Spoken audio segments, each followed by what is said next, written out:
Awesome. That was so amazing. And Celeste, I'm sitting here crying. So I'm just going to embrace it. And so with that said, I'm going to be embracing my own unique way today, which is vulnerability. And it also includes a bit of storytelling. But I promise there will be lessons interwoven through it, and we'll go on a journey together. But first of all, to ask you a question, do you ever feel like you're at a point where like, yes, it's all going to go amazing as long as fill in the blank, right? It's like we get this plan, we get this, okay, life will be great as long as this happens, as long as this relationship doesn't end, as long as I don't get divorced, you know, or even today, to fully embrace this, I'm doing this on my phone right now, and my computer charger stopped working. And I literally earlier today wrote that one of the key things that I was going to emphasize on this talk is that my circumstances do not define me. And then things like that happen. And it's funny, the narrative that our mind begins to write. And now I'm at the point where I can see that happening. I'm like, huh. And now I flip it to say, if I'm facing this resistance, what I have to share must be so good. So I'm not going to give up. I'm not going to let this stop me. So this has led me to something that I call being authentically unstoppable.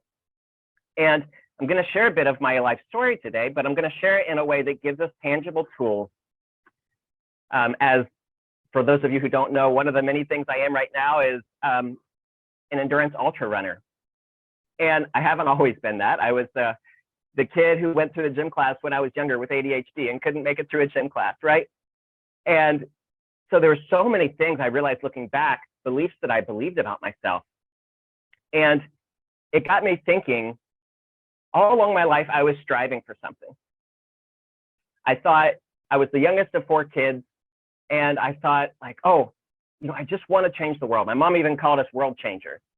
My parents weren't perfect, but she really wanted things for us. But it was like, okay, I got to do that. I got to do that.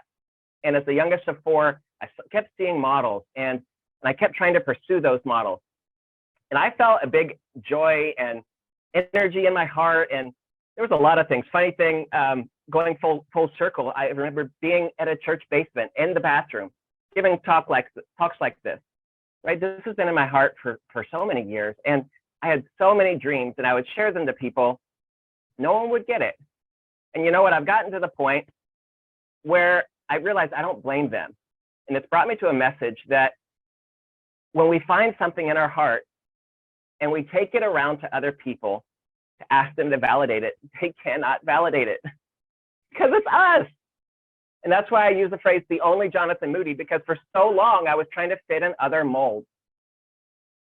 And I thought, okay, to be a world changer, I must need to do this or do that, you know, maybe I'll go into politics. So I did spend it several years in DC in the political realm. But I slowly started to take on things from other people. As I was playing the guitar the other night, a song started to come to me that I'm working on. And it was like, okay, at a young age, right, we start to build our own structure. But then we start taking those bricks around to other people. What do you think about this brick? You're like, no, I think you should use this brick. Right? So then we start building something that's not truly ourselves. And it's making other people happy, but it's making ourselves feel completely out of alignment.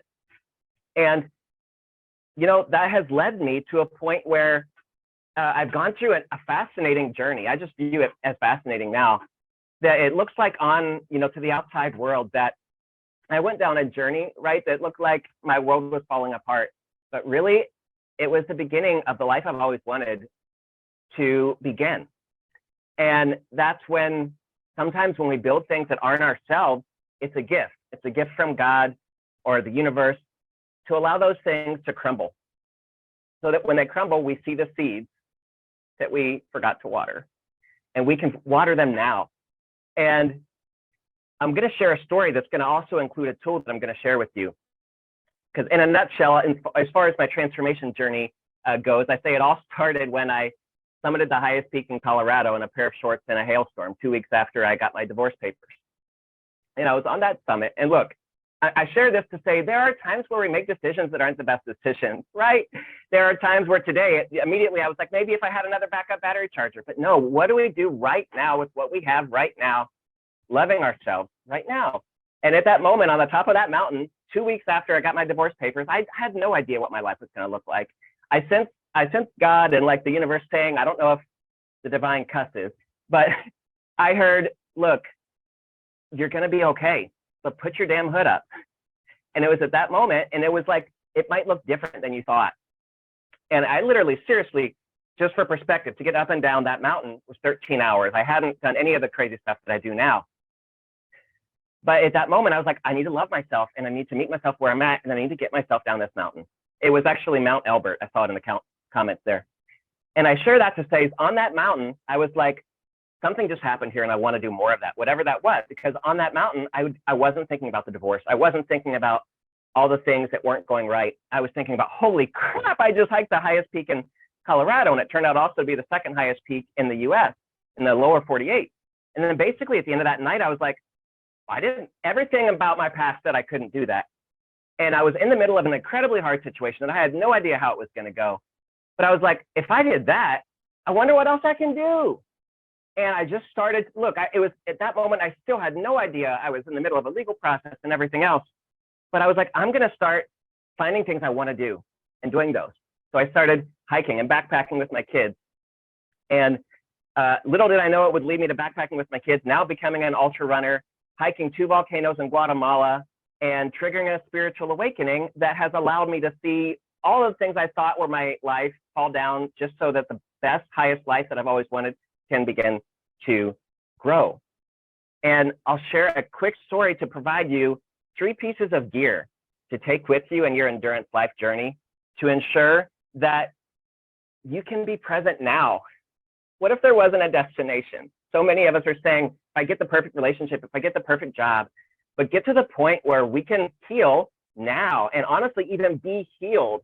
And in the sense of it not being like a destination, healing is a point where you can get so comfortable at knowing that you're always growing. A metaphor I like to say is, if you're on the trail, you're not going to be able to pick all the sticks up in advance, right? It's knowing that when you see the stick, you're aware enough to pick it up. And I'll end with a quick story. I was on the Appalachian Trail with my daughter, who was 6 at the time. Look, people were like, you're crazy, you're taking your kids on this stuff. It was the only way I knew to move forward. My daughter carried her own Osprey pack. She was sick. My son was with me. My son literally fell over at one point on the trail. This was day 5 of a fall break, hiking on the Appalachian Trail. And my daughter was like, I can't do it. We had like 11 more miles to go to where our car was. At this point, we were already going to be late getting back. And I share all this to say, is life doesn't always go as planned. So in that moment, right, I met my daughter. I looked her in the eye, and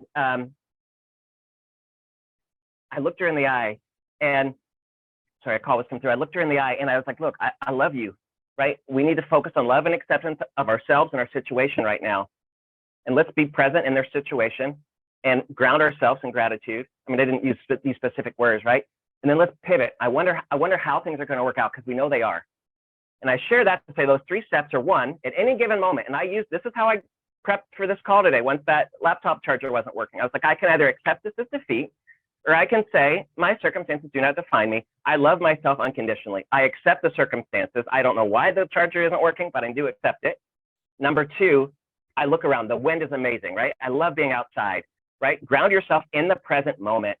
And then 3, I'm curious. I just wonder how this is going to end up making my talk even better, right? And I did that with my daughter. And then that got me thinking that if I did that to my daughter, and if that's how I talk to her at any given moment, you can get through anything, but I help her feel loved first, right? And then I asked myself, why don't we talk to ourselves that way? Why don't we make sure that ourselves are loved, that we accept all of the circumstances, right? During the divorce, I had to accept there were things, sure, that I did that contributed towards it, I'm sure, right? But I couldn't change it. What can you do then? How do you love yourself? And then how do you grow? And that's when I just said, I'm ready to be done striving to start living, and I'm ready to start being resiliently curious so that I can be authentically unstoppable.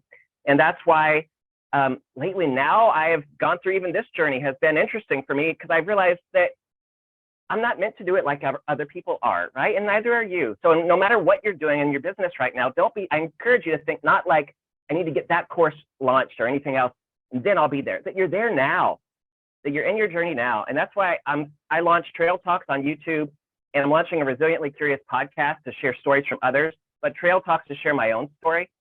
I just want more people to know that it's normal for it to be messy, and it's normal to have things go the way that you don't plan. But once you realize your journey is unique, you can never be behind.